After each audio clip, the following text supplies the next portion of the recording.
Welcome. You know, I've been asked, do you have any tricks of how you've gotten through your stuttering, of how you've pretty much overcome? I have problems now and then, and I'll tell you when they occur in just a few minutes. Well, do I have a trick? Not really, but if I had a trick, this would be it.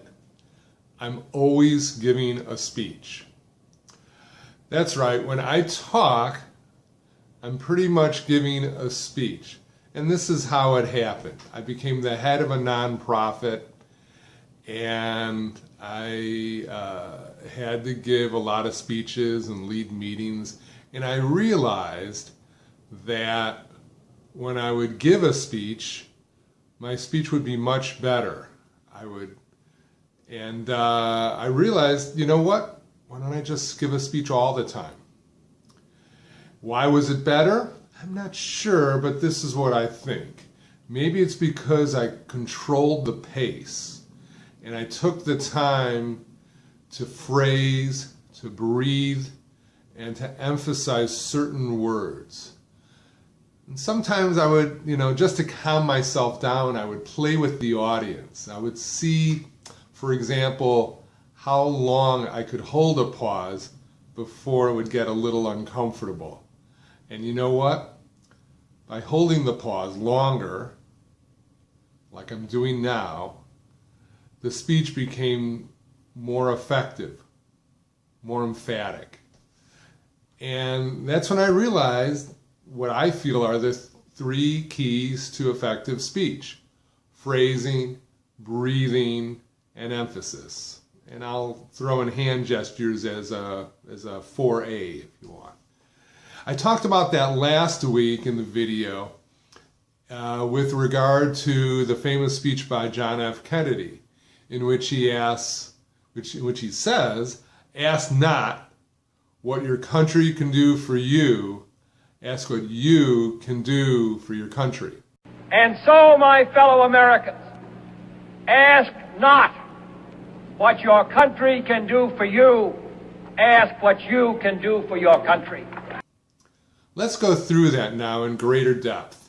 There are three phrases: ask not, second phrase, what your country can do for you, third phrase, ask what you can do for your country. Three phrases.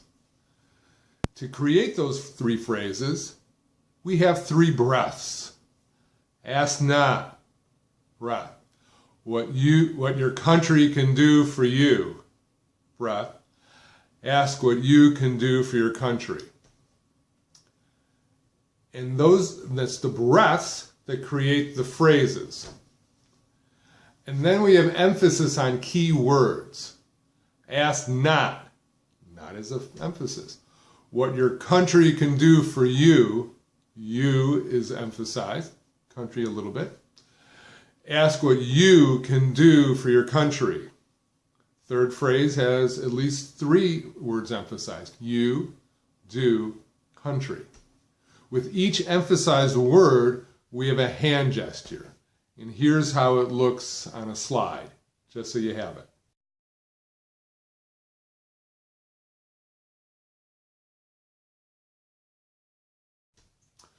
It's perfect. Perfect phrasing, perfect breaths, perfect emphasis with hand gestures. And that's what made JFK so great. Well, one of the reasons. And this is how I try to speak all the time, and you may want to think about doing the same. Look at my videos, you'll see it all the time. If you met me, you might not think I was public speaking, but you would definitely know when I wasn't public speaking. You know why? Because all of a sudden, I would have trouble, particularly at the beginning of words. And now I'm really trying to get conscious about taking that breath, breathing, and not being in such a hurry. So I suggest you may want to practice this JFK line over and over. Get down the phrasing, the breathing, the emphasis, and the hand gestures. Feel yourself as JFK.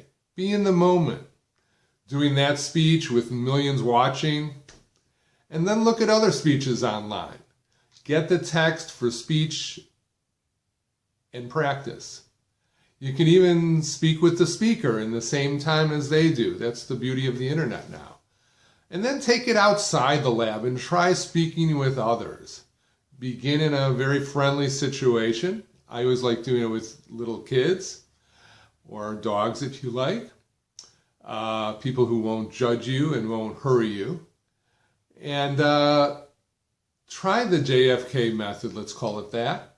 You don't have to be quite that dramatic, but use all the fundamentals, the phrasing, the breathing, the emphasis, and the hand gestures.